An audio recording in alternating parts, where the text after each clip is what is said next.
This tutorial on searching Maryland land records online focuses on the website mdlandrec.net, a free resource that lets you research land records from any computer with internet access. Land records not only are helpful in tracing the history of a property, but also can help you learn more details about people from many walks of life.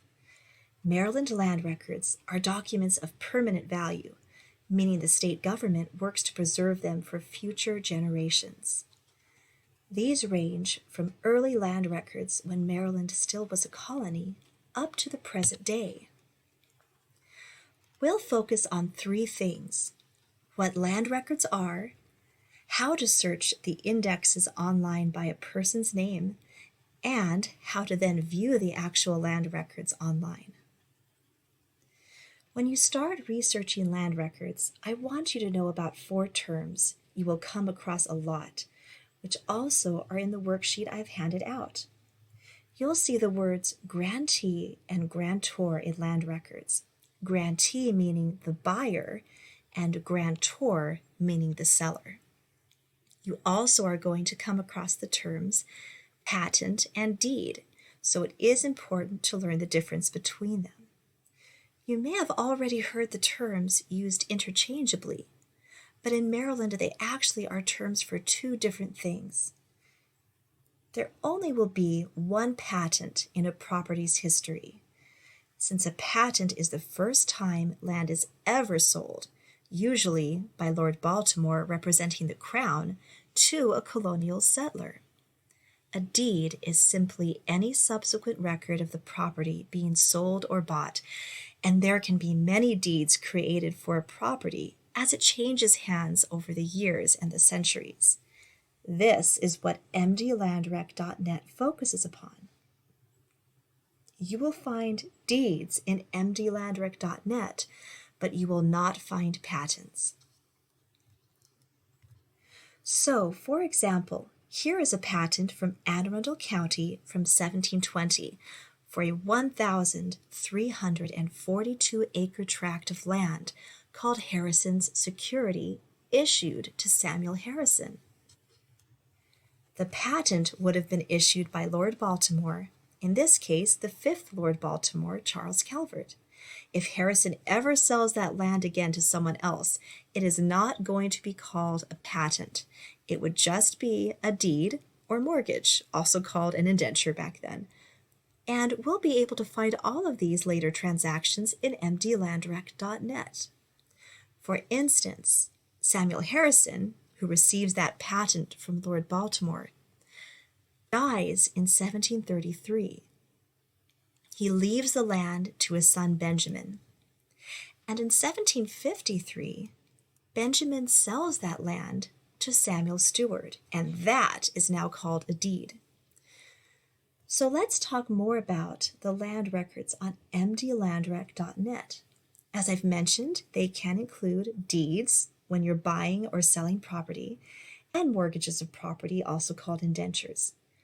But we sometimes find other documents in land records, like manumissions from slavery. A manumission is the document in which someone formerly enslaved becomes free. We also find certificates of freedom. And a certificate of freedom is a paper someone would always have carried with them to show they were free and not enslaved prior to emancipation. We even find records of indentured servants. We often see these appearing in the 16 through 1800s, when Maryland is still young and they're using the land office for a lot of things.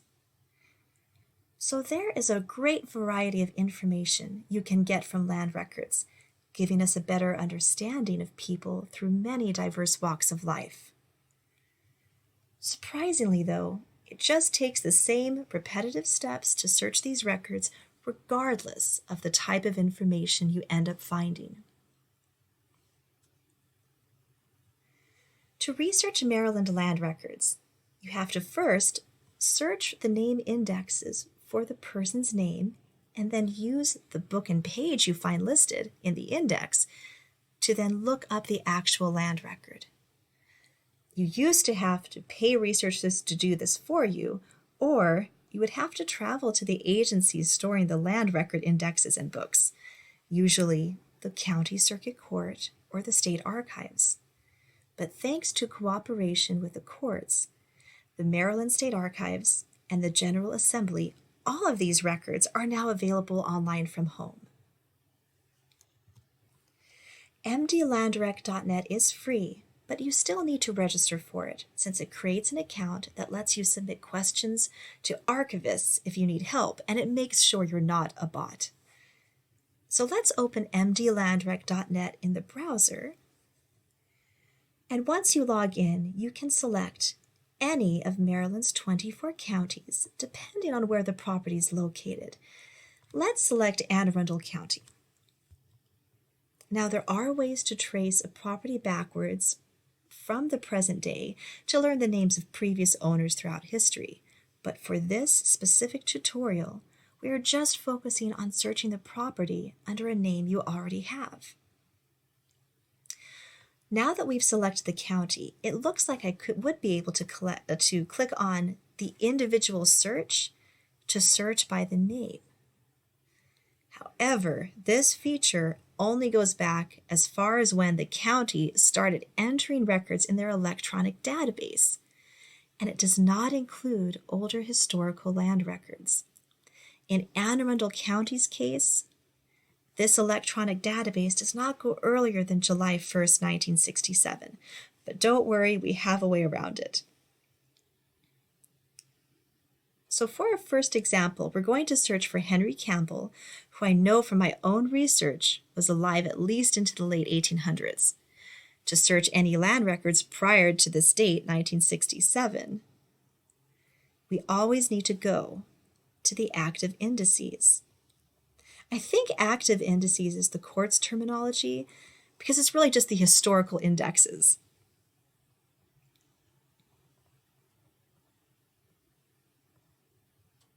So let's click on the drop down here. Each entry represents a scan of the historical index books. Now I find it to be a little busy, so first let's ignore the corporation indexes. The listings at the very bottom tend to be duplicates or indexes that are a little bit tougher to use, so we always start near the top.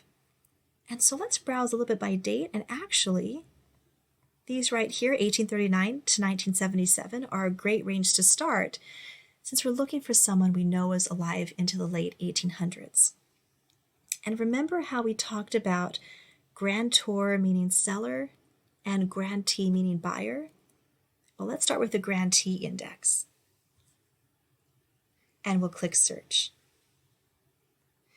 Now, unlike with the more modern search, we cannot type in a name. Instead, we need to browse this like a book's index.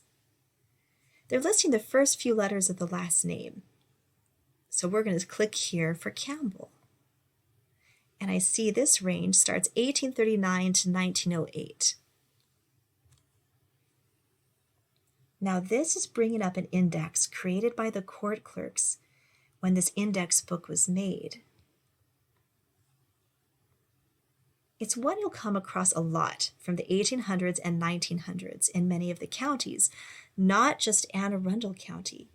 It lists common last names and gives you the index page to type in.